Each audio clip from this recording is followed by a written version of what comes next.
the resistance band tricep pushdown. There's actually a couple different ways that we can set this up, so I want to show you those, and it's going to impact how the resistance feels. So the most basic, simple way is I'm just going to throw this over the bar, obviously even it out. So if you don't have a bar available to you, for example, at the club, if you got a bar, at home you have a chin-up bar, doorway chin-up bar that works great, or you might be using your door utility strap, and in that case you're going to put it over the door, shut the door, and ideally lock it. Okay, and then based on your height, the height of the bar available to you, you're going to approach this one of two ways. You can one way you do is just step back a little bit. Okay, now I want to go this way, even though it's not ideal, but I want you to see. So when I step back, I have to then pull my elbows back behind me. Right, that's a little bit too far away. Just enough so that I'm getting resistance coming away. But now as I press down, at this contracted position, the band wants to lift my arm up, right? You can also sometimes I'll do a kneeling, facing that way, where I'm pretty much directly underneath it. And that gives you a situation where you get to the lockout position and the band is almost straight. Now, when you do that, it's a different way of loading the pattern, because now the band is kind of locked out. You do have to fight a little bit, but you've got your whole upper body, shoulder, to kind of help you a little bit. Whereas if the band is on an angle, the band is trying to pull you away. So you get more emphasis on the contracted position of the tricep pushdown, which is the more classic approach to the tricep pushdown. But you do see it both ways. You'll see it where, again, you're, like I said, here, and the band's coming this way. We're a cable machine at a gym, and we're really loading that contracted position. Other times you'll see it really load weight up, and it'll get right over the band, right, or right over the cable. So here, they do have a little bit of help in the lockout position, okay? So it just depends on how we're programming it. 9 times out of 10, I'm going to program it to be back this way and focus on the contracted position. So what you may find is you may also just drop, like I said, drop to your knees, depending on the height that you're working with, your door and all that, because when you have the utility strap, it hangs a little bit lower. So a lot of times you're going to have to be on your knee. Otherwise, what ends up happening is you end up getting here, or you end up getting way far back, and now it's just, now the band is pulling you, no good, right? So we're looking for the appropriate angle of resistance.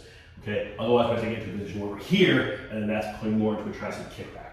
Okay, so just a little bit of a step back. Now, if you find that even with the orange band, which is too heavy, that's what I'm supposed to do, no problem. What you're going to do is attach the band like this. So now the band is tied on, and I've got all this band to work with.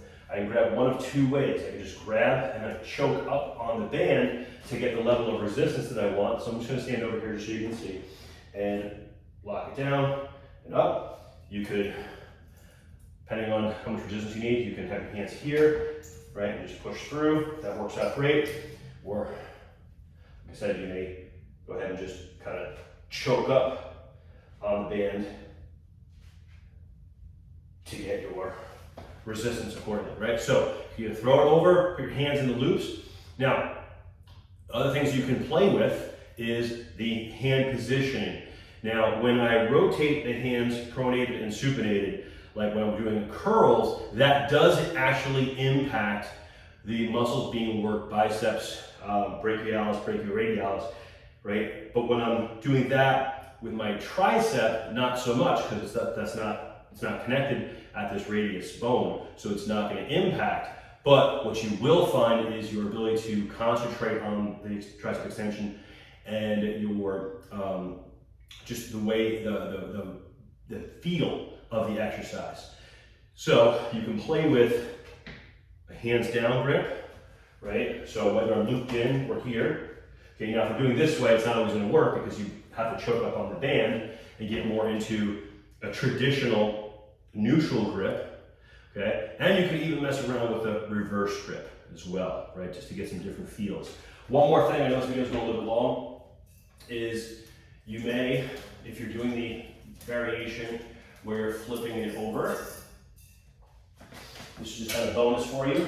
You may choose to, sometimes I will, choose to go ahead and use handles because you'll get a little bit of rotation and that feels pretty good too. So whether I'm doing palms down, okay? Or I could do neutral here, but I don't really like neutral that much there because the band kind of rubs, unless you got gloves on.